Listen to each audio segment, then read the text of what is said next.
It is now my pleasure to introduce the representative of the class of 2011 chosen to address you, Christopher Desmond, who just received a Bachelor of Arts in Mathematics with a dual concentration in adolescent and special education.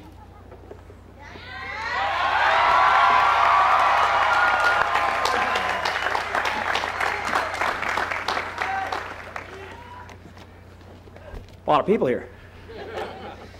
Family and friends, faculty and staff, alumni, board of trustees, those of you still searching for the AA parking lot, and last but not least, the class of 2011.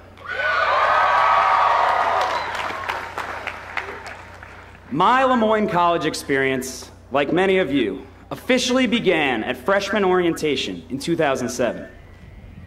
Sitting in the chapel with my parents, I remember the awkwardness of being told that over 50% of Lemoyne graduates marry other Lemoyne graduates. I remember being called out on how many of us had the same last name, same first name. I also remember that the look on the Director of Financial Aid's face when I told them my reason for attending Lemoyne College was Dolphy Day. Finally, I remember being handed my summer reading assignment. Now, I can't remember exactly what the summer reading assignment was about, considering I did the paper the night before my mandatory 8:30 AVS class, but I do know that it came on a small green pen drive. I had never used a USB port before, but I was impressed that my college would hand me this piece of technology for free. Being one of the first classes to receive our assignment via the new technology was a change for the college. From the start, we were the class of changes. By the time the semester began, AIM was so high school, MySpace was creepy, and then there was Facebook. And to this day, it's not official until it's Facebook official. For those of you who are ahead of the game, texting was a useful way to stay busy in class. Thanks, Mom and Dad, for the $10.99 unlimited plan. Netmail was amazing. How could I ever actually look my professor in the eye and ask for an extension? Now, I'm not saying that Netmail or even MySpace were failures. They were just the beginnings of the changes that were to come. Looking back, it's easy for me to see all of these changes now, but at the time, it felt just as normal as hearing Annie saying, "Hello, my dear," as she swiped us into the caf.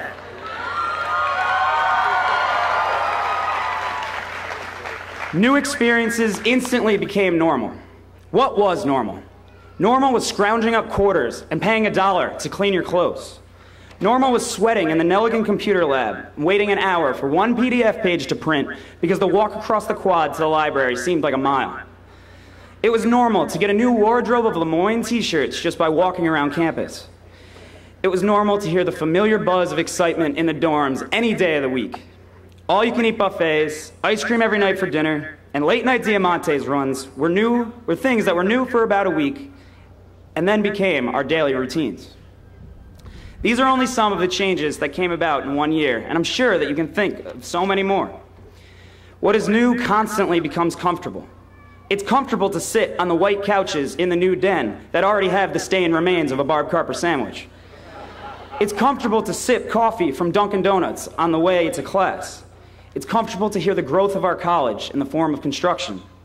And it's comfortable to drive to campus, park illegally, and definitely not surprising to see a parking ticket on your windshield. It's normal to be graduating. It's comfortable to be in a cap and gown.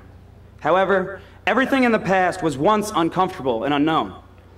And now it's time to take a step back into that unfamiliar territory. Although it seems new, we have been here before. We have overcome the uneasiness of living with a stranger for a year. We have overcome the midterms, the finals, the papers, and those group projects where you seem to work with just about anyone. But we did not do this alone. Primarily, each one of us owes a tremendous amount of gratitude to our families. It was their love and support that granted us so many opportunities in our lives, and they are a monumental reason why we are all here today. I love you, Mom, Dad, Mayor, Bill, and Dan. Another huge reason we made it here today was the professional and educational support of the faculty and staff. The educators here have been dedicated in teaching us the essentials of a variety of topics, from core classes to upper-level subject areas. They coached us through the material we weren't interested in and pushed us to reach our full potential in the areas we had a knack for. In admitting that I couldn't grasp a concept, I appreciate that every time I sought out a professor in office hours, he or she was more than willing to give assistance. Furthermore, every office on campus was always available for assistance. Sorry.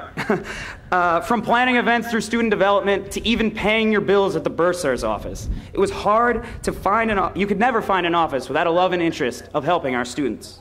Thank you. The combination of faculty and staff here at Lemoyne has promoted such a strong, student-centered community on campus. And it is on this foundation that we have been able to build such strong relationships on. Look around you. In a nostalgic sense, it's funny to recall how you met the people that made your Lemoyne experience. Who would have thought one signature at a club fair would be the key to so many doors on campus? It may have been a service trip through campus ministry. It may have been a Halloween dance. It may have been cheering on the best basketball team in Syracuse. It may have been studying with the same group of people at the library for those tests that seemed impossible.